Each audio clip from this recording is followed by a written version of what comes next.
I'm Lucie Lalumière. I'm the president of Interactive Ontario. For those of you who don't know Interactive Ontario, we're the trade association representing the video game and interactive digital media industry in Ontario. So welcome to all. We're very excited to have you today to discuss a very hot topic in our industry, live ops. But before we start, some logistics. So this is a 1-hour talk followed by up to 30 minutes of Q&A. That being said, please, if you have burning questions, post them in our chat or on our Discord channel, and Sarah Saucier, our Director of Operation, will moderate them throughout the talk. So again, please feel free to ask the questions, and there will be up to 30 minutes after the talk to engage more with our speaker.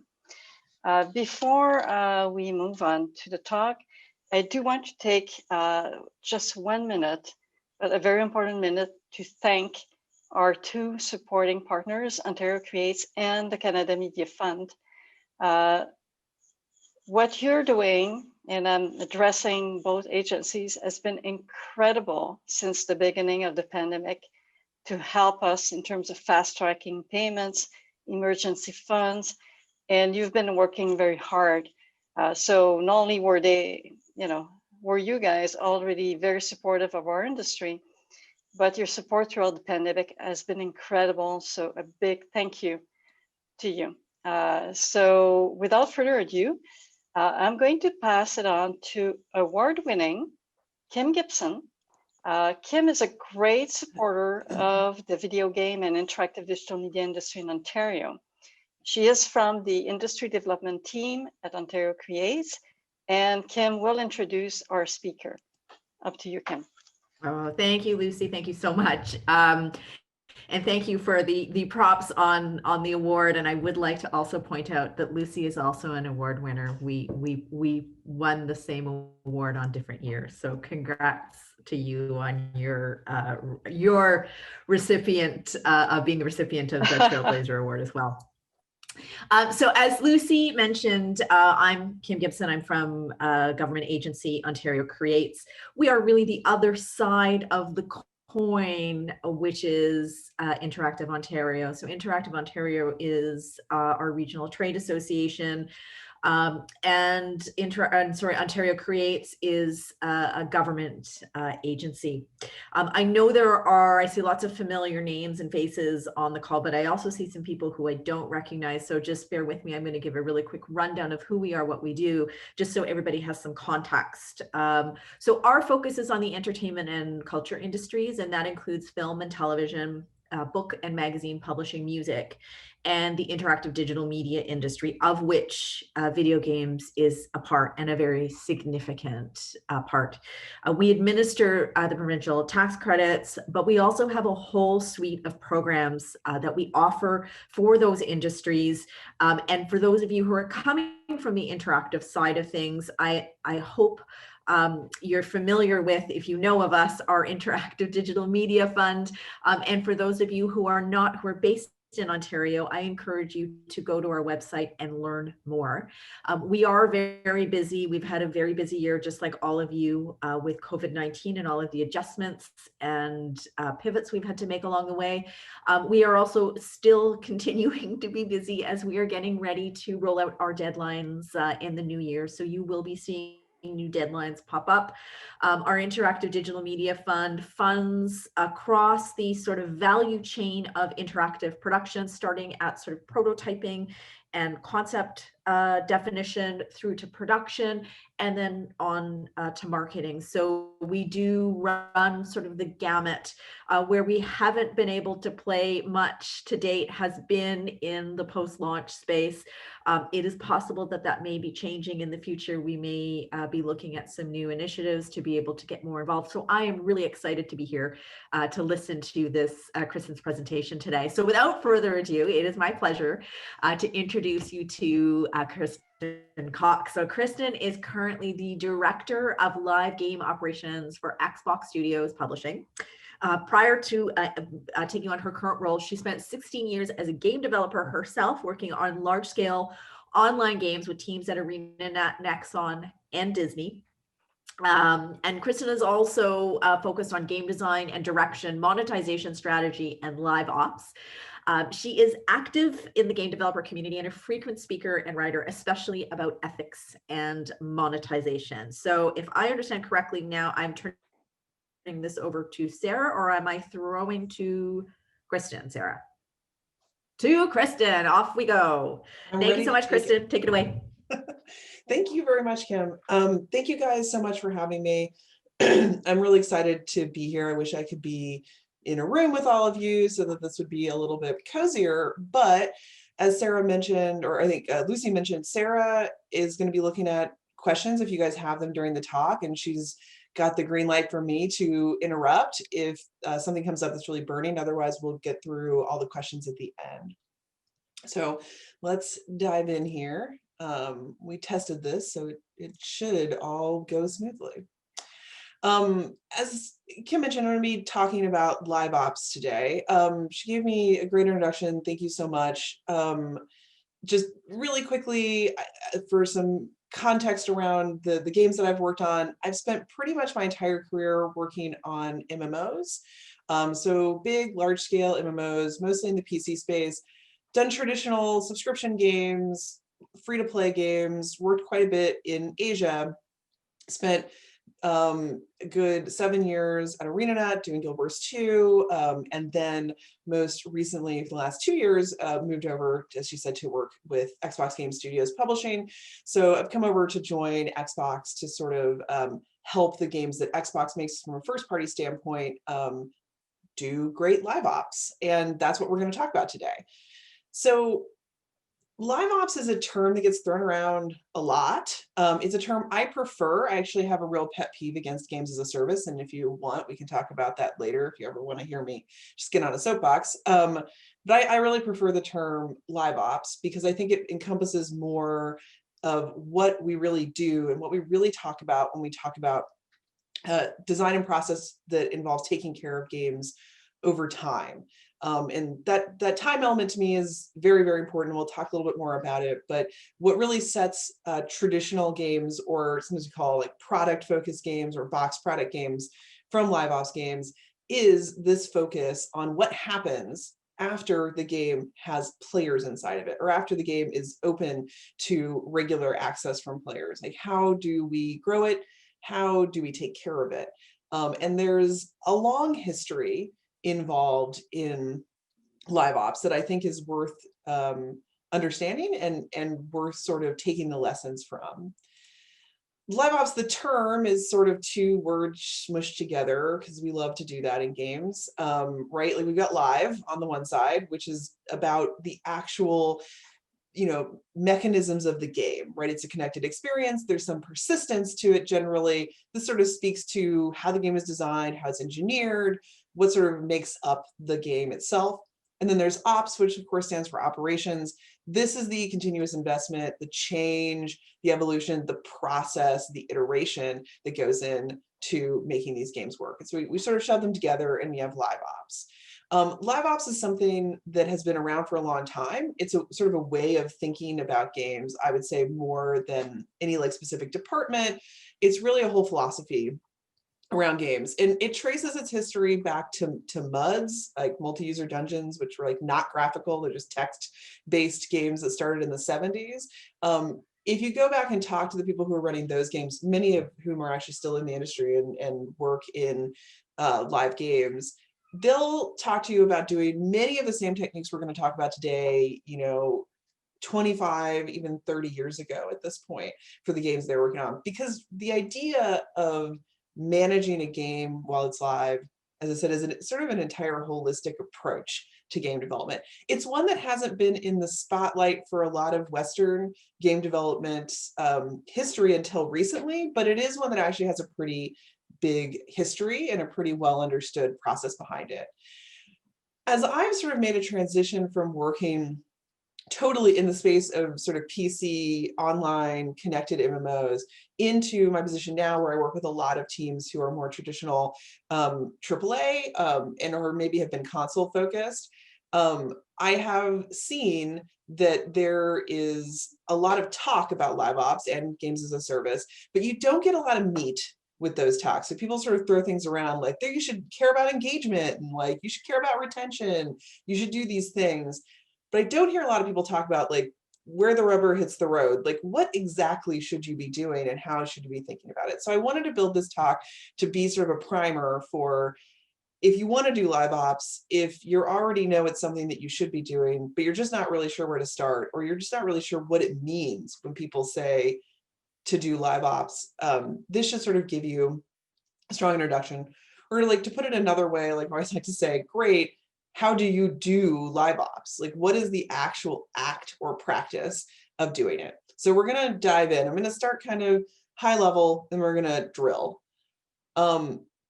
The short answer to how do you do it is, it's a journey. It's not one thing. It's a set of things, like pretty much all game development. And in fact, like, it's not that hard to think about it if we think about what we already know about game development, right? Like, you're probably all familiar with this idea that games go through these phases, right? Pre-production, where we're conceptualizing the game, preparing our pipelines to build it, production, where we build it, and then launching it where it releases when we do QA and we do all this preparation to get out live. That's this journey that all games go on, no matter where you're coming from or what platform you're on or what kind of game you're making. And live ops isn't totally different from this. The big difference for live ops is that while it is also a journey that progresses, unlike the pre-launch journey, it's not linear, it's additive. So while before you launch a game, you would sort of do pre-production, then eventually you finish the task for pre-production and move on to production. When it comes to live ops, what we do is we start doing the live ops basics. And then when we get into a good rhythm of doing those over and over again in a cycle, we add in optimizations. And then when we get that moving, we add in some of like the more advanced mastery techniques. So it's a little bit more additive. That's not to say that live ops starts at launch. It actually starts all the way back here in pre-production. There's all kinds of things that happen to prepare you for live ops. There's progression design, retention design, monetization strategy, which generally happens very, very early for games that are successful at it. There's tons of stuff in production, from goal setting to data and telemetry pipelining to live content strategy, community feedback. All of these things are happening well before we get to launch day. But for this talk, I'm going to actually talk almost exclusively about these sections after launch, just so we can be a little bit more focused. There's a lot to say about what can be done to prepare a game for live ops before it is launched, but we're going to really focus on the actual doing it, like after you have players in the game and you're actually working with a live product. So we're going to talk more about the things that happen in these sections. This is just sort of a quick preview. I'm going to dive really deeply into each one of these sections for basically the rest of the talk with some examples, but we're going to sort of focus on what it means to do these parts. But before we do that, just a quick note that when we talk about this sort of system, refer to it as sort of the live ops maturity journey. And I do that because these are not prerequisites to each other necessarily. This really just comes from my own experience of launching and running a lot of games. These are the things that when I see teams do them, they have the most success. If they can start with these basic things and then move on to these optimization techniques and then move on to these mastery techniques. And it really is a journey with no specific timeline. There's quite a lot of teams that will spend years in sort of basics category and have lots of success there and do lots of great work there. And they may do very little in the optimization category. They may never move on to the optimization category. And plenty of teams never really start doing the more advanced techniques. That's fine. Actually, one of the things I want to impress upon you in this talk is not to try to boil the ocean. Like, don't try to do every live ops technique at once. I really have seen lots of teams, right? Like teams from specific games to development teams all go through this journey for every game they release. Even teams, I've worked on teams who have shipped multiple live games. When they ship a new one, they're still starting with these basics because I think they know from their experience as well that doing those right first is the key to actually getting to doing the more advanced stuff. So that's the reason this is sort of done in this order and is sort of represented this way. And yeah, I just wanted to impress on that on you as well, is that they said every single team I've ever worked with has gone through this. Whether they had never done a live ops game before or they were all deeply experienced at doing it, they all do the basics. So if you're doing the basics, or you're struggling with the basics, or you're just trying to get your foot underneath you, rest assured you're in great company. There aren't teams out there that have a sort of magical recipe to get out of doing this work. So it really is something that everyone goes through. So these basics are really important, as I say, and many teams spend a lot of time just doing them. So let's talk more deeply about exactly what I mean when I'm talking about the basics. Put the most simply, the very first most basic thing that you need to do for live ops is iterate your game. This is really, to me, the absolute foundation and the first step. If this is not something that you're able to do frequently and easily, you really shouldn't be thinking about adding a lot more live ops techniques, because it is the heart and soul of live ops, is making iterative improvements to your game. Most teams will at least attempt this, really across the board. Like at this point in modern game development, even the most AAA of AAA, single player games will usually see things like a desire to improve the game's performance, extend the game's life, or respond to feedback, and they will want to iterate on their game. When I talk about iteration, I mean true iteration. I do not mean planned DLC content that you had already designed and in the works before the game launched. That's actually not really iteration. That's sort of like continuing to ship the game that you plan to ship from the beginning. Iteration means actually looking at the way the game is performing, or the way players are playing the game, or the feedback you're getting, and then making iterative improvements to it based on that feedback or information that you're getting about the game. And ideally, when we're talking about doing live ops well, these are small, frequent, iterative improvements. Because the more complicated those changes become, the more time they take to produce, the less agile that you can be, and the less in a good position you are to actually see the fruits of your labor. Because the point of this whole part of your live ops journey is to improve the game's performance. You are, even if you're having a fantastic launch and you're seeing great numbers, you have great number of users, they're coming back every day, they're playing just as much as you want, you generally always want to improve that. And there's always room for improvement when a game launches, especially since it's so challenging to get everything correct from a player's point of view until the players are in the game. So you're gonna want to make these iterative improvements. And if you want to see the big benefits from that, you want to be doing it fairly frequently. This means literal iteration on features, right? Actually making changes to the way the game's core loop works, or the way progression works, or any of your retention mechanics. It also means fixing bugs, addressing any issues that players are having. It also means just sort of managing general feedback for the game. And I'll start with an example here from my own experience on some of the big changes that can happen for a game after it's live that can really make a big difference. So talk a little bit about Guild Wars 2. For those of you who aren't familiar with Guild Wars 2, it's a big fantasy MMO on PC. And when we launched Guild Wars 2, we had this sort of design for maps, which are the big playable space inside of Guild Wars 2. We had this idea that we really didn't want to do hubs where players accepted quests and then they went and completed those quests and then returned to turn them in. Instead, we wanted to have these big open spaces where players could roam around and dynamically things would happen in that space. So we built all of these maps. Really, the majority of the content of the game are these maps where there's these little hubs of activity that are on either actual world timers, like every 20 minutes, this activity starts up, whether the players are there or not, or they're on triggers like, oh, if the player does this thing, like defeats enough centaurs, then this event starts. And so these events are dynamic. They're just sort of happening as the player roams around the map.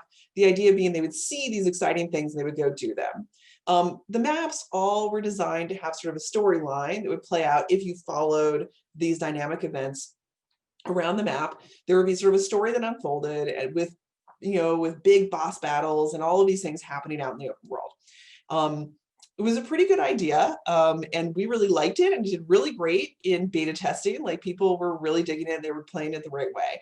But when the game launched, this was not how players played the maps at all. They actually played them in a completely different way. Players totally ignored all the dynamic events inside of the game and the storyline. They grouped up into packs of 50 to 100 players all together on the map, and they roamed around the map just as quickly as they could, triggering just the events that would cause boss monsters to spawn, which we called champions. We called it the Zerg, this sort of Zerg of players, which is sort of roam around the map, making champions spawn and then killing them as quickly as they could to get their loot. And it got sort of affectionately dubbed the champ train. And this was really the primary way players were playing these maps. They were not really paying attention to the story. They were skipping anything that didn't really generate good champ fights. And because they were roaming around in groups of 50 to 100, they were not really being challenged in any way, shape, or form. Like, they were just sort of steamrolling over everything in the maps. When we very first became aware of this, which was pretty quickly, the design team definitely considered trying to stop them. Like, there was a lot of talk about how do we get them to play the maps the way that we wanted them to play the maps. Like, we had this great design, we want them to go back to doing that. But luckily, I think, very quickly, we realized that that was a losing battle. This was, to be perfectly honest, we went in and played with them. It was way more fun. It was way more fun to roam around with 50 to 100 people and just like zerg around the map, feel really powerful. It was very festive. It was very cool. And so we actually decided to take a totally different approach. We actually went in to many of the maps and redesigned the event chains to support the champ train. We're like, let's basically change this so that players can still play this way. It's clearly something they really love. We're going to support it. We're going to sort of tweak things so that it's a little smoother. It doesn't disrupt other people's play. We moved them completely out of starter zones because they were actually disruptive to new players. And we changed the way the champions and the loot worked so that it was actually rewarding players for grouping up and going on this chain. It was this emergent behavior that we ended up loving. Later, when we designed new maps, we designed them around champ trains. We specifically designed them to be champ trains with lanes, and we even put messaging in for the game so that it was clear how to do it. It completely changed the philosophy of how we thought about maps, was basically looking at the way people play them. It eventually gave rise also to these massive battle systems. We had these huge world bosses that were meant to be played by groups of 100 players or 80 to 100 players at once. And we really would never have done any of that if we hadn't just sort of looked at the way players were actually playing the game and then said, we want to lean into that. But doing it wouldn't have been possible if our game wasn't set up to iterate. We knew before we launched, we weren't expecting to have to make that significant of a change to map content. That was a bit of a surprise. This is a very fundamental thing. But because we had built the game in such a way that we could make those changes, we could go in and iteratively move around rewards, make slight changes to requirements for events and quests, that allowed us to actually go in and keep iterating the game and making it more fun and making it more appropriate for the way people were actually playing it. This technique is also something that we've seen in a lot of other really successful games too, really, really big live games right now are Sea of Thieves and Destiny. They've both seen huge iterations to the base of their games, specifically around quests. Both of these games launched with no quest system at all, and they had great reasons. I've certainly had lots of talks with the Rare team. They had really good design reasons why they didn't want to have quest in their game. But as players played these games, they realized they really wanted to have these specific kind of directed experiences. And over time, both of the teams ended up adding these systems. Sea of Thieves in one sort of big update to the game. Destiny, over the course of a long time, starting with Destiny 1, they've made slow, iterative improvements to the way they handle quests, all the way to a very robust quest system that exists in Destiny 2. We also see this in a lot of mobile games lots and lots of mobile games will actually specifically launch just with a sort of MVP, very basic set of features so that they can do this kind of development while they're seeing live player data, so that they can make good decisions about which way to iterate their games and get them where they want to be. The thing that those are all sort of examples of games like succeeding at iterating, but I also want to talk about, where this kind of can fall apart. And a lot of times where it falls apart is in game architecture and content architecture. If you build your game in such a way that it is difficult to iterate, which is easy to do when you're making trade-offs before the game is live and you're not dealing with making these kinds of iterative changes. If you build all your features so they're very interdependent on each other, such that like if I make a change to one, it's going to cause bugs in all of my other ones, or it's not going to play well with them, it can be really, really hard to make any kind of successful changes to your game in order to actually iterate it and keep it going. And that can be really devastating. Lots of games have just sort of not been able to move forward because they just couldn't really do the kind of iterative work that they needed to do to get things going. Supercell has some really great talks. I like recommend looking them up, where they've talked about how many games they've killed. They kill a lot of games. Like they finish and put out and get into testing lots of games, and then if they cannot keep up with the iteration they need, they'll kill them because they know it's sort of not worth it to keep going if you can't keep iterating on your game. And this really is like the most fundamental thing you can do to do live ops, is make sure you can iterate. At this point in live ops, like when you're just at the beginning, really my suggestion and my advice is just focus on being able to iterate.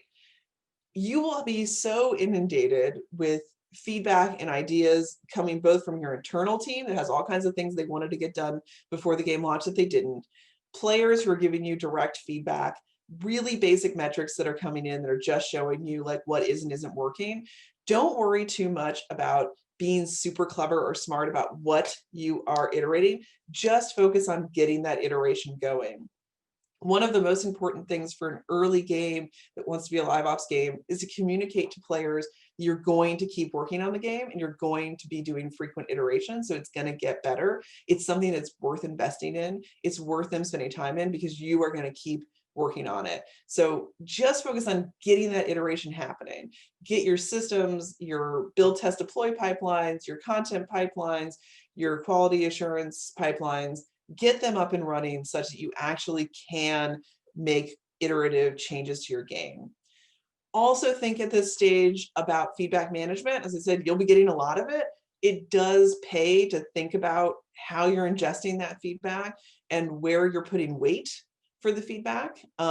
It's very easy, especially for Western developers, to say, oh, I know what people are saying about my game. Like I know how my players feel. I'll go to Reddit, or I'll go to my Discord channel that I set up for my game, and that's going to tell me how players feel. But those are teeny, teeny, tiny percentages of your player base that are ever going to use those platforms. So think about how you might be able to elicit feedback from other groups or get a more rounded idea of the way people are playing your game. Also consider, are you able to ingest feedback in order to drive iteration from people who don't speak your native language? Because that could be a major portion of your player base.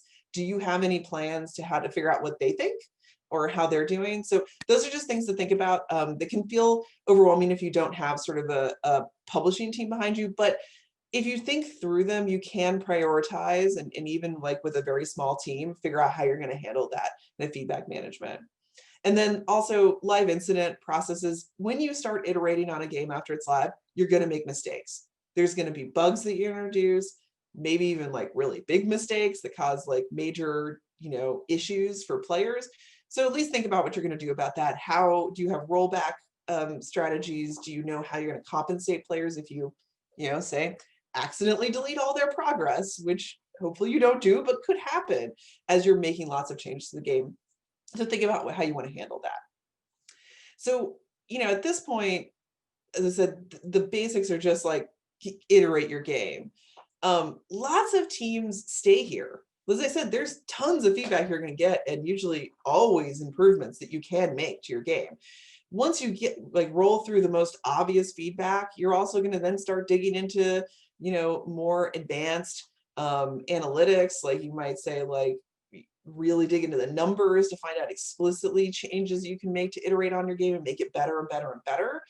And so lots of teams spend plenty of time at this stage.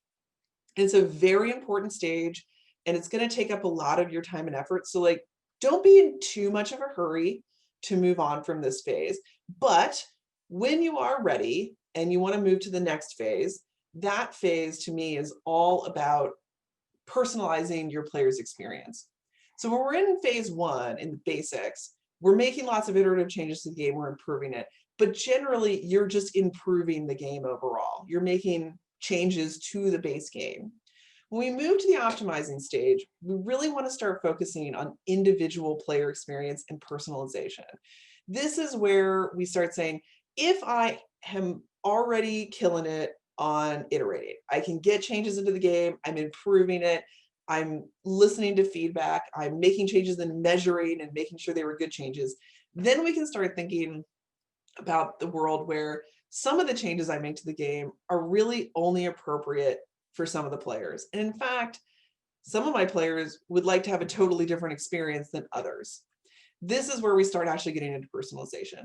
A big part of the reason I don't suggest you start from here is that doing great personalization requires quite a bit of sophistication in analytics and a really solid analytics pipeline.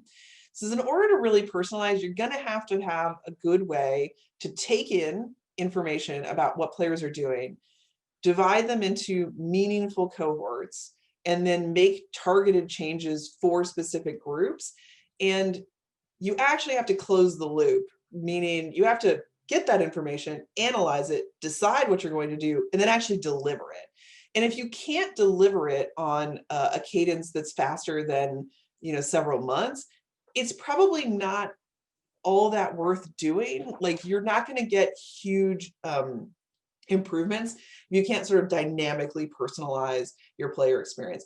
What I mean by that is, so a lot of personalization starts with monetization. It's one of the easiest forms of personalization, and one of the forms of personalization that is probably most well understood outside of games. So there's more sort of literature on it in the world. So just as an example, like if you want to give a different store experience to different players, depending on whether they're a new player or depending on their preferences for the kinds of activities they play in, or even if you just want to give them an offer that's based on some of the experiences they just recently had.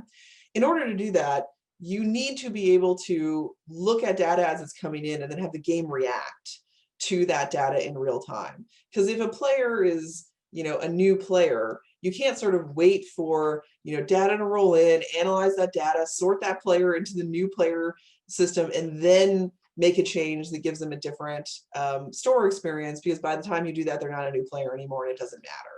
And that kind of situation is going to come up over and over again. So this is really, I think, a lot of work that is best left until you have a really great, solid understanding on that game iteration and making changes to your game, and you're moving to a place where technologically you're capable of making changes on an individual player basis that are quick and dynamic.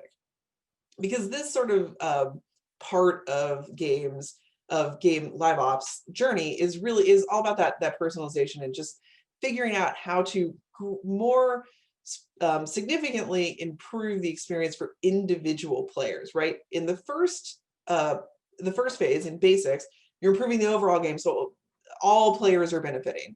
In this one, we're going to break it down and just do things that are specifically good for one or a small group of players. Even like there's sort of the holy grail of like, it's a cohort of one, like every player has a totally unique experience. That's not always super appropriate. Like sometimes you want players to have shared experiences, but there are games where that really makes a lot of sense. A lot of stuff that comes out of this phase is like churn prediction and analysis, so actually being accurately able to tell when someone is about to leave your game and then intervene before they leave and make, you know, changes or do something that will, you know, solve any of the problems they're having with the game or improve their engagement or retention. All kinds of segmentation, targeted offers, all of these things. This this phase is also a lot of times about risk reduction. When we're making big iterative changes in phase one, sometimes, especially as the game gets better, the changes start to get riskier because the game is already performing well and there you could introduce unknowns. When you get to personalization, you can reduce that risk by only targeting specific groups of people to see changes in. You do A/B testing or multivariate testing to see how things are going to work. And that really can take some of the risk out of making changes to the game. As I said, a lot of people I know will want to start A/B testing right away. I highly recommend holding off on doing that until you've really got a handle on iterating, because you can do a lot of analysis, you can do a lot of A/B testing, but if you can't regularly improve the game, you're not going to be able to do much with that information that's really going to be useful. Some examples of personalization from just sort of like bigger games. I have some examples in here from like Skyrim, actually. Like there are some large sort of more AAA games that do things like, guards will say specific things to you about the kind of activities that you've done in the game. It's sort of a trope and it's a little bit of a joke at this point, but this stuff actually really does greatly increase retention. When the game turns around and like reflects back to the player things they've done and acknowledges them, it's actually a lot of really great psychology research that says this really works. Like it really makes people feel much more engaged and has great retention mechanisms. Also, Dark Souls is an interesting example of this in that Dark Souls actually dynamically makes a lot of changes to the gameplay based on the stuff that you do. It like decides what messages to actually surface. There's actually millions and millions of messages that players have left in Dark Souls, but you're only going to see a really small handful of them. It's a whole algorithm on the back end that decides which ones to show you, which is really interesting. It's based on like language and location and all kinds of interesting things. And then also, Destiny 2 has some good things where it changes the way that new players experience the game versus players who are like coming back after a long absence, which is cool. But example from my own experience is from Maplestory. And this was years ago now, like well before people started talking a lot about machine learning or anything like that. But we basically wanted to do a really strong churn prediction. And so we did a lot of time analyzing player data to sort of figure out what the indicators were of churn in the game. We built this system that when players logged off, there was a chance they would be given a gift, just a gift. It would be like, hey, you're logging off. Next time you log in, come back because there's a gift waiting for you. Just this message that would appear. It was a random chance. It was random, but it was weighted so that if you had more of the churn score, a higher churn prediction score, you had a better chance of getting this gift. And it was interesting because it was not like super sophisticated. There wasn't like a bunch of machine learning. We literally just looked at sort of behavior that took place before people churned, but it was really, really effective. Not only did it improve retention for people who were about to churn, it actually improved retention for everybody. Lots of people who were not, because it was random, you could get it even if you did get a very low churn prediction score. And people didn't know why they got it. It was a lot of like fun debate, like where do the random presents come from? Like why, how do you get the random presents was a really interesting thing. And it was a complicated enough algorithm, people never even came close to figuring out how to trigger it. And there was enough like randomness put into it, they wouldn't have been able to. It was something that was really effective, even though it was fairly simple. This was something that was done like no machine learning, like no super fancy like data scientists. We did this with a fairly small team, and it was really, really effective and actually like something that was sort of fun for the whole game. Another example of sort of interesting segmentation for me comes from Guild Wars 2. This is a study that we did many years after Guild Wars 2 had been out, so the game had been out for quite a while. We did a segmentation study where we were trying to find out sort of what led to good monetization in players, like what made players monetize. And so we just really looked we tried to go in blind. We looked at average revenue per user, like ARPU, and retention to try to see like what cohorts were doing well. And we actually got this really stark cohort. You can see here, like there's the average, which is just all players, and then this cohort, which was really fantastic. This is an incredibly well-performing cohort on both ARPU and retention, very, very high on ARPU. And then when we like, okay, who are these people? Like what defines them? He's like, who are these, who is this cohort? This was people who spent time in town. Which seems like this is not something that as game designers just like, that's the thing that's gonna indicate that you're a great spender and like really high retention, but it was the leading indicator. This is interesting because there's really no reason to spend time in town in Guild Wars 2. Like it's a very modern MMO in the sense that like you don't have to go back to town to turn in quests. You don't have to go back to town to do almost anything. There's very little that you need to go to town for. You can access pretty much everything from out in the world. So you don't need to spend any time there. There's really not much to do in town. But this is really consistent behavior. And it wasn't a small group of people, right? Like actually, when we look at, if we scrub the data and like remove people who are likely to churn or have never become engaged, most of the engaged players were townies, as we end up calling them. They spend a lot of time in town. And the amount of time they spend in town goes up significantly over the first 100 days, which is also interesting because mechanically, there is no new things get introduced in town. It's not like you start out with little to do in town and then more activities open up to you or more services. It really doesn't change at all. It was really just the longer you played the game, the more engaged you were, you just spent a lot more time hanging out in town. I mean, quite a lot of time. These are people who spent the majority of their playtime. You're sort of looking at like, what maps are you spending the most of your play sessions in? And it was town for the best players over and over again. A bit surprising, and it's a segment we would not have come up with and then went and found the segment. We had to find the segment by looking at the data. But when we thought about it, maybe not that surprising. Guild Wars 2 is a very social game. And really a lot of what makes retention happen in Guild Wars 2 is interaction with other players, and town is the place to go hang out with other players. There's no enemies around in town. You can't get distracted. You can just you can hang out, show people your cool outfit, dance, talk, lots of discussion with people you don't know is happening there. This is actually the crux of what makes Guild Wars 2 tick. Even though the game has tons of content, tons of progression, lots of epic battles and like PvP and like group activities.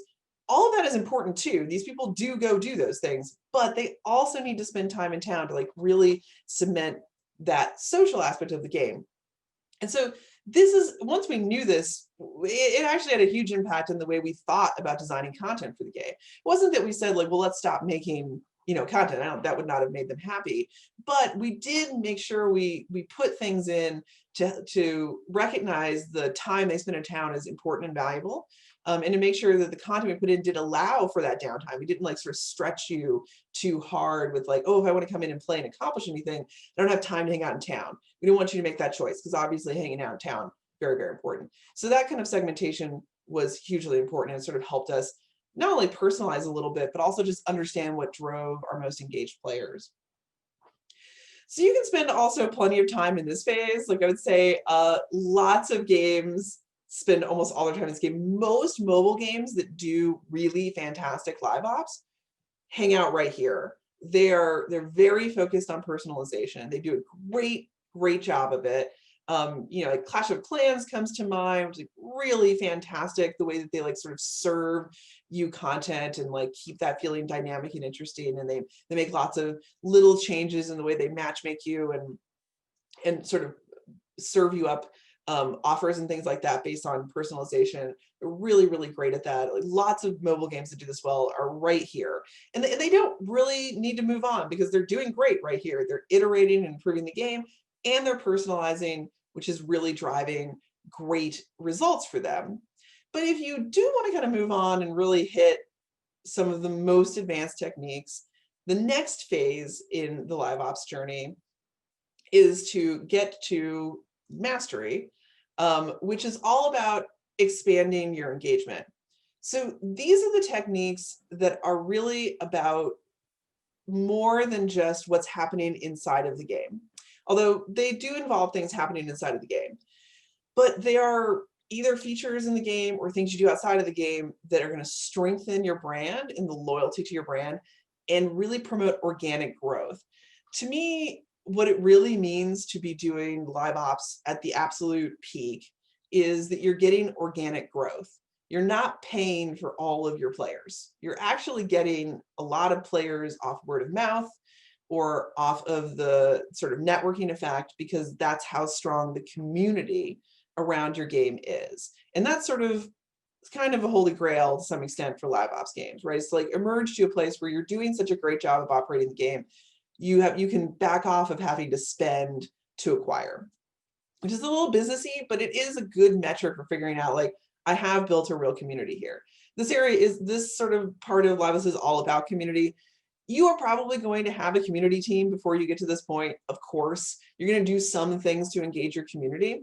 But when you get to this point, when I've been on teams that are really at a mastery level with live ops, there is almost no distinction between the development team and the community team. They're so intertwined.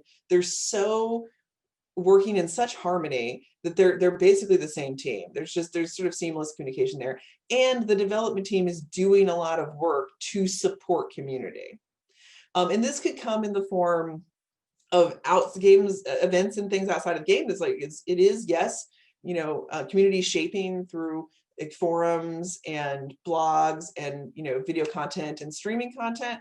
But it can also happen inside of the game, like with really impactful features. So I'm going to give you a kind of deep example from Guild Wars 2 that I think is interesting to think about when you think about what it means to actually do this kind of development to expand engagement and really focus on community at that mastery level. So I'm going to talk a little bit about Guild Wars 2 mega servers. So when Guild Wars 2 first launched, the way it works is this big, massive MMO is every map in the game is a server. And it could support up to 150 players playing inside of that instance of the map. But then we could spin up any number of instances of that map. So what would happen is players would log in. They'd sort of go into this queuing system where they tell us, like, I want to go to the Silver Waste, which is a specific map inside of Guild Wars 2. And then the game would say, okay, do server orchestration. This person wants to go to the Silver Waste. Do we have active servers that are hosting the Silver Waste? Yeah, we do. Here's one. It's got a bunch of people in it, but there's room for one more. Great. We'll put you into the Silver Waste. So now that player is in Silver Waste where they said they wanted to go. This system works on paper because then we'd say, like, oh, well, if another player shows up and they also say, hey, like, I want to go to the Silver Waste, but the server is now full. There's no more room for this player in that server, so we need to make a new instance of the Silver Waste. So cool, yeah, we could just spin up another instance, and then that player goes into this new instance of the Silver Waste.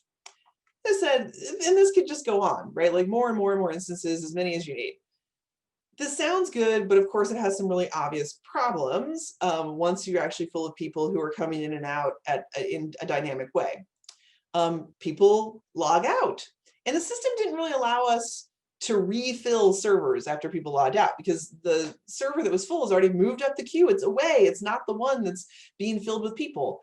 So we ended up with a lot of servers that didn't have a lot of people in them because either people had left or the last one was full. And so now you, the first person to come in, are alone in a map that was built for 150 people to play in. And that was not great. So our engineers actually were like, we need to solve this problem because it's really inefficient. And on the design side, we said, great. We would also like to solve another problem that comes from this problem, which is this problem, where all these players are alone and they're not having a good time because they're alone. I think that we can sort of kill two birds with one stone. So we completely redesigned the system to do something totally different, just called social matchmaking. So a lot of times in games, matchmaking is done to put people together so they have a more optimal competitive experience. So you're trying to match people with similar skill. We didn't care about skill. We actually cared about how much fun you were going to have when you're matched with these people. And it was a light matching, right? Like you don't necessarily going to have deep engagement with these people just in a map with you. But we thought it was going to be important. So these people are sad. We didn't want them to be sad anymore. So we decided to change this completely. So all right, this is, then people come and they want to go to Silver Waste. This sad person is alone, but this person doesn't go join them because it's not the most current server. And that's not optimal at all. So We would also have this problem sometimes where these people hate each other. So the only two people on the map, they don't play well together, or they speak different languages, which I'll get to in a second, and they can't communicate. They're very unhappy. So we changed this. Instead, we said, okay, if you log in, we do want to know if you want to go to the Silver Waste. Obviously, we want to take you where you want to go. But before we send you to the Silver Waste, we want to know some things about you. Who's in your guild? What's your party history? Have you partied with anybody recently? What's your content history? What kind of content do you like to play? How long do you generally play when you're in a map? What's your level? What's your class? What's the last map that you played in? What's the last time that you played? We looked at all of these things. We looked at about 40 different identifiers for a player and their player history. And then we gave them a score. It's actually multiple scores, but I won't get too far into the details here. And we said like, oh, you're not just some person who wants to go to the Silver Waste, you're this specific person who wants to go to the Silver Waste. Let's look at all of the people that are in the Silver Waste in these maps and find the map that is best for you. And then we will send you to that map. These are people that are not necessarily more like you is kind of a simplification, people that we have reason to believe you will enjoy playing with. Yeah, first we made some mistakes, right? Like we really should have paid attention to language. We didn't at first. We really underestimated that no matter how amazing we think your relationship would be with this person, if you can't communicate with them, it really hurts. And actually people get kind of frustrated if they're talking to map chat and nobody speaks their language. So we realized very quickly like, ooh, okay, actually one of the most important things we need to find out about you is what language you speak. And we put a lot of weight on the language. So even if like maybe you would actually have more fun in this map, we're going to go put you with the other Spanish speakers because it's really, really important that you be able to talk. But we did some iteration on it and it was incredibly successful. Like our retention went like much higher. We did much better with retention overall. And we saw a lot more engagement in the maps from players, and players were generally a lot more happy. So we did a lot of work here. As I said, some of it was driven by tech wanting to be more efficient. But because we dove in and really said, like from a design perspective, let's use this opportunity to make this a more social experience, to make this something that players are going to enjoy more, had a big payoff for us. So that's the kind of thing I'm talking about when I talk about community-driven or expanded engagement. Of course, this phase also has lots to do with community management itself and like doing events and like having, as I said, like live blogs and discussions and all those things. Also very, very important. But I think it's also good to not lose sight of there's a lot of things that can happen in the game that are also really important. The last example I'm going to give, I think on this area is from my personal experiences from Maplestory. In Maplestory, we had lots of in-game events. They're a really important part of the game. They're happening all the time. One thing we learned is that like when we designed in-game events, we also always did them in a way that they had a goal, right? They were like, this one's meant to increase engagement or this one's meant to increase monetization, and we would measure that. Sometimes we needed to do events that were just to increase fun and just to increase conversation with players, because that was also important. One of my favorite events we ever ran in Maplestory was called the Beauty Coupon event. Beauty coupons were this item that you could buy in the in-game store that would just randomly change your appearance. And I mean like completely randomly. You consumed it and just everything changed instantaneously. There's no going back. It would change everything. And there is a lot of cosmetic options in Maplestory, so it could produce really wild results. Never a very popular item to buy because it's very random. So we ran an event at one point where we just made those beauty coupons drop off of regular creatures in the game at a very high rate. So people just had tons of random beauty coupons in their inventory because like if they basically defeated any monster in the game, they got a random beauty coupon. And so because players just had tons of these, which, you know, it seems a bit counterintuitive, as like technically we sell them, they should be worth something, but it was tons of fun. Like players were just constantly using them because they had an infinite supply of them. And they would make wild looking versions of themselves, just really weird combinations that no one had ever seen. And they had tons of fun. We did a contest around it where you'd post like the weirdest combination you got and people voted on it. And it was a lot of fun. And it was mostly just silly. It wasn't really an event that we said like, this is going to drive like all of our core KPIs, but it did end up driving a lot of engagement because it was funny and players enjoyed it and they liked talking about it. And that was really, really important. A more like recent, very mainstream version of this is like concerts inside of Fortnite. These are actually like really, really important to developing more of the cultural cachet around something like Fortnite.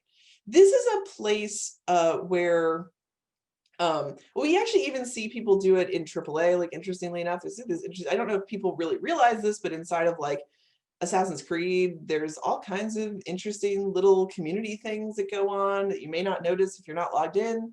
It's kind of interesting. In Gears of War 5, like we did this huge community event around pride flags. Like we had all these pride flags in the game during Pride Month. That was just, it's not something that's going to make us money or like going to do anything really big, but it is important to the community and it helps like develop that community. This is a thing that mobile has really struggled with. Mobile has a very difficult time with getting engagement to extend beyond the mobile experience for a lot of games.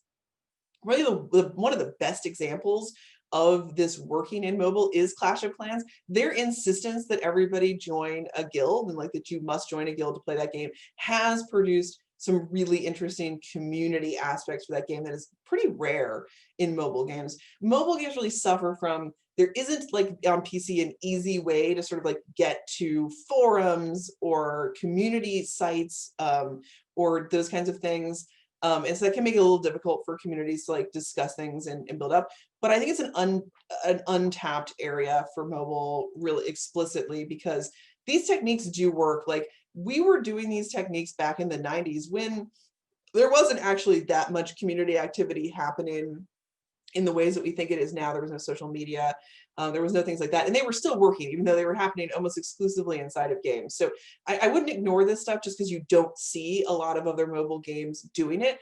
If you get to this place where you're like, we're iterating, we're personalizing, experiment with this. It really can make a huge difference in the way that players see your game and the way they talk to other players who might potentially play your game about the game that you're making, because community is just such an important part of actually having a sustainable live ops game.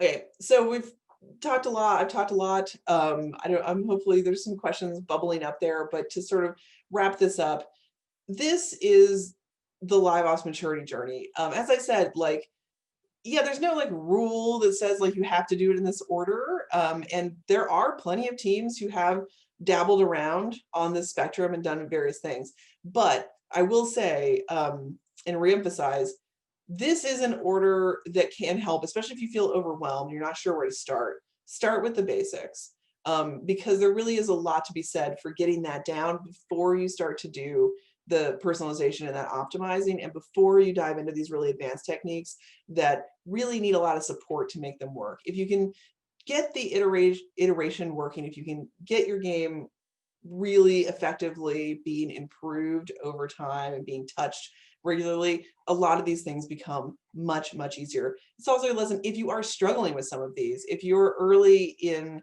your live ops journey and you've heard like, targeted offers are the most important thing in the world, and I have to be doing targeted offers, but I'm just really having a hard time. Think about where you're at. Maybe you need to go back and spend a little more time on iteration first and getting that pipeline ready to go before you dive in. Or if you're trying to bite off all of this community work and like, producing like a web series and a podcast and, managing 15 Discord channels, think about like, is this the time for this? Like, is this the most optimal time for me to be putting all of my energy into this kind of sort of expanded engagement and organic growth? Or should I be refocusing back on either personalization or iteration? So this, really what it comes down to is I spent a lot of my time talking to designers. And even though a lot of what I just talked about crosses those lines of like business to production to all these things, because that's the world of live ops, the one like sort of big message I also want to leave you guys with is that it is more than just services. Like, you are not providing a utility. This is culture, this is fun. You know, games are culture.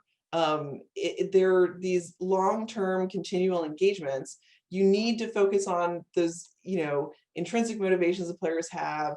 You need to focus on community, improving that experience, doing all of these things. Ultimately, it's about making your players happier so that you have a longer relationship with them. And that should really be the ultimate goal. So that's it for the talk. This is sort of just a summary of the things that we talked about, but we can dive into questions. That was amazing. And I did not want to interrupt you at all because you had such an amazing flow going too. Well, thank you. So thank you so much. We definitely do have some questions. Cool. And the first one and two, I think, are a little bit tied together. So it Mhm. actually comes from our developers. Just some tips, looking for some tips on how our developers can set up for iteration. Mhm. I think that also may tie with one of Lucy's questions about how can indies get the kind of data and analytics, that type of expertise that they need to inform live ops Mhm. and inform those decisions. Okay, yeah. So let's start with, how do you set up for iteration? So the first thing you're going to want to look at is structurally how your content is created. This is something that unfortunately we have not seen a lot of focus on from Unity or Unreal. So it is kind of left up to you to manage it. So I would say really sit down and think about how you're designing your content and where you see there being dependencies in that content. So an example would be if you have a game in which rewards are given out when something happens, like you complete a battle or a puzzle or you defeat a monster. Look at, like, how are you storing those reward tables? Like, where are they? Could you go in and change all of them, the content of all of them, without messing up anything else, without causing messaging issues, without causing balance issues? If you made those changes, would you know what it did to your balance? Would you understand the way that, you know, reward progression worked in the game? As just an example. So really, like, spend time on this, like think about how your content is going to be put in. And then the other side is think about how it's going to go out. Spend a lot of time on release management and a lot of time on how you're going to handle code merging and how you're going to handle updates into your game. The more stuff, the more content you can get out of your client and onto a server somewhere, onto a cloud somewhere that you can then access without issuing a new version of your game, the better. Just look very deeply at it, like, what realistically can you host out in the cloud and get out of your client so that you can make changes to it, whether that is like reward information, store information, level information, you know, damage, you know, stats on creatures, anything you can get onto the cloud, get it there, because it's going to be so much easier for you to make changes to it if you're not having to actually issue a totally different version of the client. And again, just think a lot about how you're going to do release management. Like, how is changes actually going to go from your development machine out the door? If you're using Git, which probably a lot of you are using Git and GitHub, you have tons of flexibility here. You can do a lot to design this the way that you want to design it and take advantage of that so that it actually is going to function in a way that's easier. So those are like the places I would really put a lot of focus. To talk a little bit about the other question from Lucy about data, the biggest piece of advice I can give you is don't think too big. Back in the late 90s and early 2000s, we were doing a lot with data with what would essentially be considered like children's toys at this point. Like, they're not sophisticated in any way, shape, or form. We're literally just logging events and pushing them into a server, you know, with handwritten like events, event structure, and then reading them into a SQL database and looking at it. So that's not to say like you should do that exactly, but it can be done if you can just break down the problem and really focus on it. There are some suites of technology you can get that can help you set up data a little bit easier. A lot of them are going to be focused more on like visualization and like data ingestion. So if like, I mean, if like I'm at Microsoft, so like we own PlayFab. Like PlayFab is a system that you can use, like inject data and then look at that data. You're still going to need to write your events. There's some that come out of the box, you know, like some basic stuff that you can get from that. There's also like Photon that does some of this stuff as well.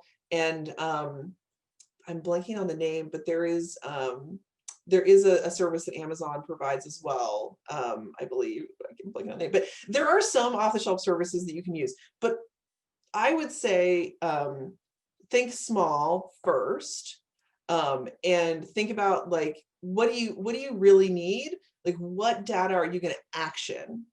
And then just focus on like how can I get that data? And really keep it small until you grow that capability. I'm sure like we can report you like there are like so there are services and there's some open source stuff too. Like Microsoft has a whole initiative called Game Stack, which is for like developer tools. So there's some stuff in there like PlayFab and like some like multiplayer architecture stuff that you can just get off the shelf to get you going. And for a lot of smaller teams, it's worth it to do that because you don't really want to build that basic stuff. But even when you get in there, like even if you did like go all in on something like PlayFab, my advice would still be like, but start small, like just look at the basics first and just really think deeply about like what data is going to be the most useful for me so you don't get totally overwhelmed by it.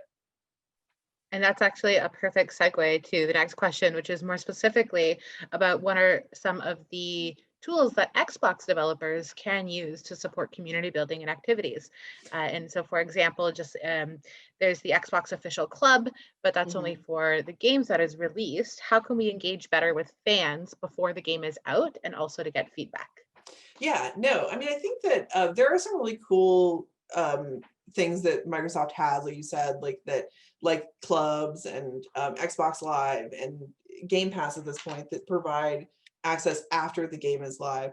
But before that happens, it's still very grassroots. Like even the games that I work on, we spend a lot of time out there like managing Discord servers of like really the most hardcore fans, like build evangelism. And we spend a lot of time doing social media management. And yes, like looking at Reddit and like caring about like the way things that people are saying out there. I would say, especially pre-launch, the best attitude you can foster really is like, this is a grassroots effort and it takes blood, sweat, and tears. And it takes a lot of like personal touch to get it done. I think this is something we actually talk a lot about it at Microsoft, a company where we have a lot of resources. And as you said, like after the game is live, tons of tools. But there's a balance there. You're like, even when you have all those resources available to you, there's authenticity that players want, especially when you're first building a community. So you don't even necessarily want to go like make big flashy marketing statements. You want to be doing that grassroots work to really like find who your most core players are going to be and develop a relationship with them. And we use like very old techniques, like things like, you know, alpha groups, like deeply like engaged alpha groups that like stick with like early testing for long periods of time. We do sort of councils, you know, where we like have, you know, players sort of nominate people to come and have like a deeper conversation with developers. And we go out, I know this is a crazy thing to say this year, it will come back. We go out to events like and see people like on the floor at PAX and like have conversations and build. It sounds really small, but a lot of the biggest games started there because pre-launch, it really does take a personal touch. Fantastic. And then this is another interesting question about making decisions and studio culture. The comments is, I could see a lot of teams not making the same decision as Guild Wars 2 team made in reference to the Zerging. Any thoughts or comments on studio culture around responding to players? Yes. I think that if you want to make a live ops game, there is a pretty big philosophy that is important to try to imbue into the team. And I have a colleague, Rod Chang, who used this metaphor, and I love this metaphor.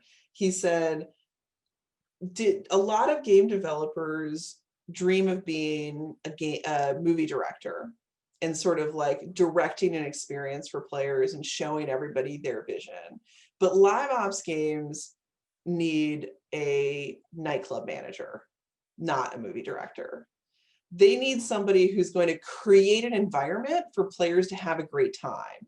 And they need to like book talent to come in and play a show. And they need to like have, you know, trivia night so that there's the people who love trivia. They need to do all of there's a lot of creative decision making, and a lot of their own creativity is going to get into it. But it is not about bringing their vision and their preferences to the players. It is about creating an environment for the players to have the best time they can have.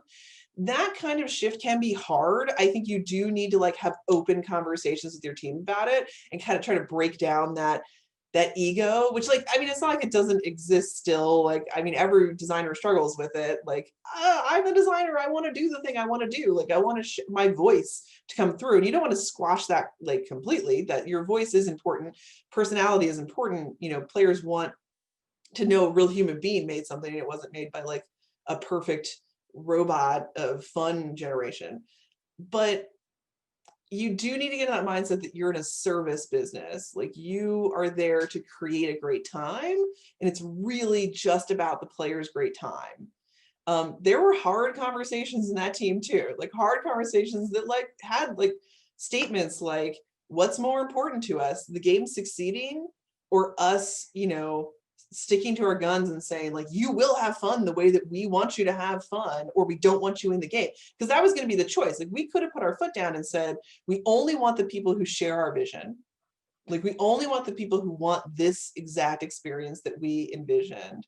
And that still would have been some people. Like, there are definitely people who enjoyed that original version, but it really does come down to what is more important to you. And I think you have to have those conversations fairly openly and make it a priority to say, like, you know, people make fun of it sometimes, but game pillars and studio values can be really important, especially if you repeat them over and over again. And, you know, we had that value was when we had those conversations, those values existed at ArenaNet that were like, it is always the player first, always the player first. And so when we had this conversation, like, is this player first? Like, when people would push back on that, and like the game had another value, which is very, very deeply held, which like guided a ton of development, which was, in this game, players should always be happy to see another player. That drove so many decisions about stuff I think we never imagined it would, but that was the heart of, that was one of our pillars. Like, it was the heart of the game. So we had to be true to that. So actually setting those and then repeating them over and over again, it really can make a difference, even if it feels kind of cheesy sometimes when you're doing it at the beginning.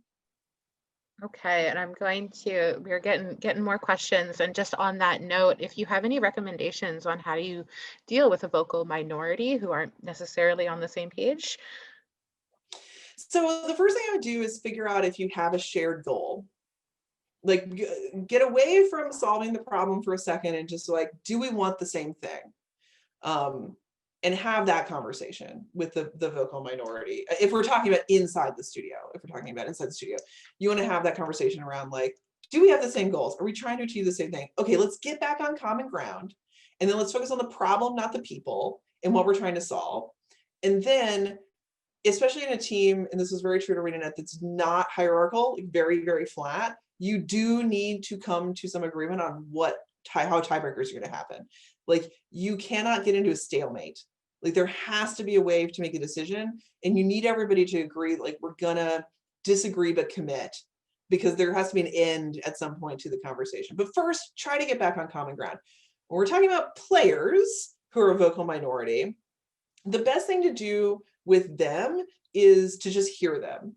Just be like, we are hearing you. Like, we totally hear you, and we are listening, and it is not like, it's not falling on deaf ears. Like, we are hearing it, but don't make any promises. And I would not recommend fighting with them about the statistics. You can, you know, on the side, release information, not in a direct response to them, but like, you can start seeding information out around the things you are seeing with data. And I don't think that's a bad idea. Like, go ahead and be a little bit more honest about like how you know this is a vocal minority, even if you're not addressing them directly. But I wouldn't try to get into a fight with them. That's not very productive. Like, if you're getting defensive, we've got a problem. If you find yourself feeling defensive, stop and remember that, like, why do the players feel this way? Okay, the reason they usually feel this way is players are really powerless. you make something that's incredibly important to them, like deeply important to them, sometimes important to their identity, and they don't get to control it. And so they're scared. They're scared you're going to ruin it. That's where a lot of it comes from. It helps sometimes to remember that and be like, okay, how am I going to work with them to reassure them and let them know that I'm not trying to destroy the thing that they love, so that we don't get into a combative relationship. But I wouldn't like try to get in and argue with them exactly, but you can start like putting information out around like, hey, like, did you know like this group, like 90% of players do this thing? That can also help, because a lot of times they also love debating amongst themselves. So like they'll take that data and just like turn it into tons of conversation. That sounds like a lot of fun, actually. And then another question about just workload. What is your experience with workload and working conditions of live ops? It's Yeah. varied a lot. Like it's varied a lot. I've been on teams that were totally prepared for live ops and were experienced at it and understood that it was a marathon, and we did a lot better. You know, we didn't burn out hard. I've been on teams that were launching their first live ops game, and we burned out real hard in the first couple of months and then had to adjust. Eventually, if you keep the game up and running, you all have to learn and get better at like treating it like a marathon and not a sprint. Like you cannot, if you start doing lots of crunch, the problem with that in a live ops game is it can never end, because there is no end. Like it just keeps going, and you start piling on like team debt. Like it's just like technical debt. You get like team emotional debt or team burnout debt, and you can't pay it off. The much better option is to be very, very strict about preventing teams from overreaching and from overworking early, so that you don't incur a ton of debt later. And a lot of times as a leader, you have to be the bad guy there. Like you have to go in and cut people's content and like force them to slim things down, because they will, people are just real, especially when they're passionate, they're really bad about thinking about long-term consequences. It's just not easy. So you do have to have like an adult kind of come in, for lack of a better word, like be a leader and like actually like force some standards down. Otherwise things will get out of control. But like my experience has been all over the map. Like there have been times, and it changes, right? Like there were times where Maplestory was like going through a lot of technical problems, and I was up in the middle of the night a lot. And there were times where things were super smooth, you know, because we traditionally didn't bite off more than we could chew from a content perspective. And then there were times, you know, when we first launched Guild Wars 2, where, you know, we were like way overzealous, and it was really tough at first, and then we had to slow down. A lot of it again is just like you gotta care, and someone has to step in and start being the management leader there. That's awesome. And you said a couple of times with like good project management, event management, good leadership. And so the next question is actually about those types of resources and skills. What are the resources that teams need to consider to run live ops? Everything from the skill sets, team members, budgets, things like that.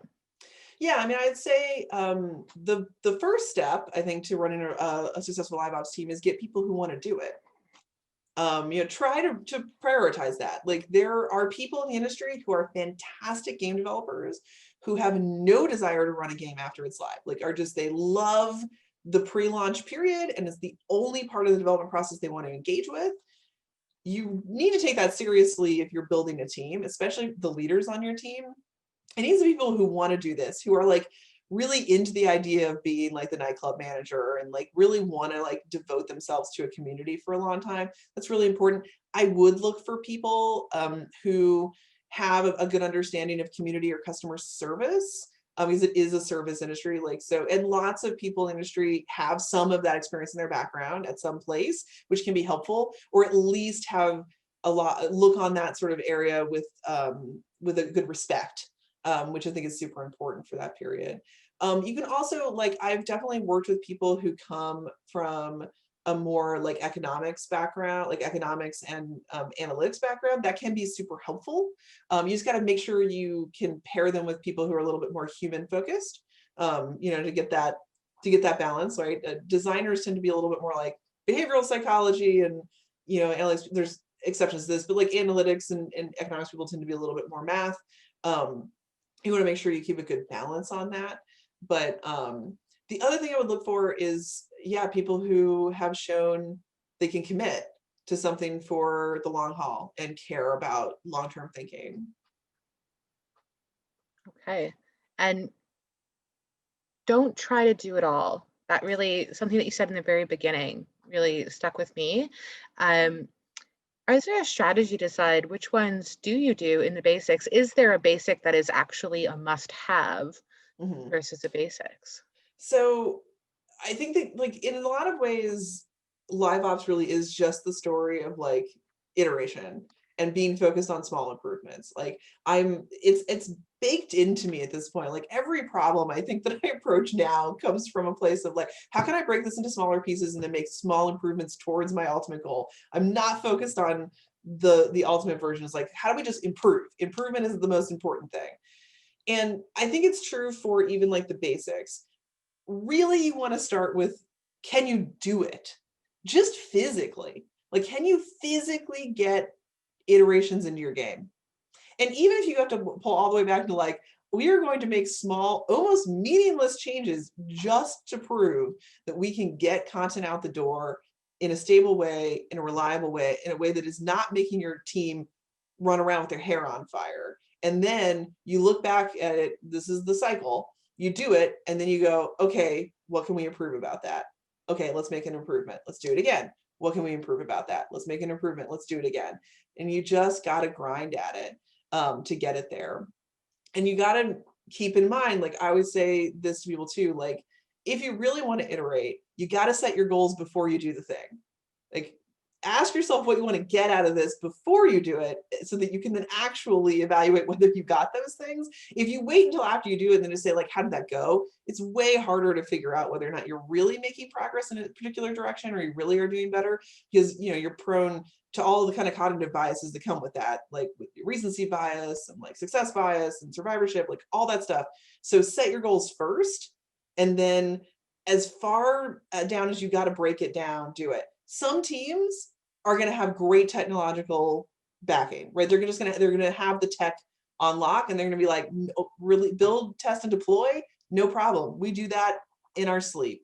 Other teams are going to be like, we have no idea how to build, test, and deploy, and all we need to focus on for the first part of this game is doing that. I would suggest, actually, if that is true for you, start build, testing, and deploying. Practice it months before you launch. Just get many, many, many iterations of that done before you actually get out the door. Pretend you're live. Build, test, deploy. And a reason why I asked that as well is I wasn't sure if you're able to take a minute to talk about costs, budget allocation, things like that. Is there, say, a certain percentage of a game's budget that should be kept for something like iterations or something like these basics? Oh yeah, that's a big topic. But I will say, if you want to run a live ops game, it's like the future of the game is live, and that's where it's going. I would say, really, when you think about dividing up cost, you should expect your spending not to go down after you go live. Like, especially for quite a while. Like, it will not take a smaller team, and it will not be less expensive to run the game after it is live, generally. That's a big mistake a lot of people make, is like, oh, we'll put a bunch of time and effort and people and money in, and then we'll spend less operating it. You will eventually get to the efficiency phase, like where you efficientize all your stuff, but it's not going to happen right away. The way you got to think about it is, there's a lot of decisions you can make before the game is live that carry a bit of risk. You don't know if players will like them. If you make those decisions after live, you'll have a much clearer understanding of whether players will like them, because you'll have player data. But there's a trade-off in that if you make them before you're live, you have more chance of getting those players in the door to begin with. So I would actually think about that from your spend as well. Where do you want to put your risk? How much stuff do you want to push off until you're actually getting feedback to know whether or not the things you're doing are correct? Also, and this is like such a huge topic, so we won't like be able to dig super into it, but like, monetization design is very, very important. I'd also really love to live in a world where like everything was free and like we don't have to think about this, but like the truth is, you're gonna have to think a lot about like how you're gonna support the game financially. And this could be a bit of a shift, but you've got to think about the fact that you can't put content into the game for free, right? It's going to cost you money to make it. So how are players going to compensate you for that? How can, you know, in a fair and ethical way, but like, how are they going to compensate you for that? So you do actually need to put that into your planning and your monetization planning well in advance, because, you know, you can be like, and then we're going to make the game great. Okay. And then what? You are not a startup, right? Like, you are not a big tech startup where like a bunch of venture capitalists are going to float you on your great growth with no way to monetize that growth for years. Like, you are going to probably have to start making money pretty quickly in order to keep supporting development of the game. So it is something to think about. Is that we could talk like for an hour about like monetization planning, but For the I new don't think year. time, but yeah. Hopefully you'll come back again. This was Mhm. absolutely incredible. We have hit the 2:30 mark. Thank you so much, Kristen. I'm in shock and awe. All of this whole topic has been on the top of everybody's head in so many of our discussions at Interactive Ontario, just always live ops, live ops, live ops. So I'm so glad we were able to bring it here and bring you here to discuss and share these things with us. And thank you to your team and to Christy for helping us get all the information together and out there for people to attend. I also want to take a minute to thank Ontario Creates and the CMF for supporting this event. And we have a wonderful audience also participating on Discord and in the chat. So thank you to everybody for engaging and participating and asking your questions. Yeah, thank you again for having me. If you want to reach out, my email is there. Also, there is a blog post on Gama Sutra that has the maturity model in it. If you want to go get reference for that, like there's a blog post that sort of explains some of the basics of this, and the maturity model is in there. So if you just want like to have a version of the maturity model around, you can go grab that there. And as I said, like, you know, if you want to reach out, that's my email address. So feel free to drop a line. We'll certainly post the blog article into the Discord as well. That's how we found you. We were so excited and found that article, and it was just so well put together. And so thank you. Thanks for everything. Mm-hmm. And then the last thing that I'll say before we wrap up and leave is Interactive Ontario. We launched our members hub last week. So if you are a member of Interactive Ontario, please go check out your email and follow those awesome instructions to renew your membership and get into the members hub. And if you are not currently a member, check us out on the website and give us feedback. Become a member, give us feedback on our new members hub. And we look forward to seeing the next steps with that one as well. Thank you, everybody.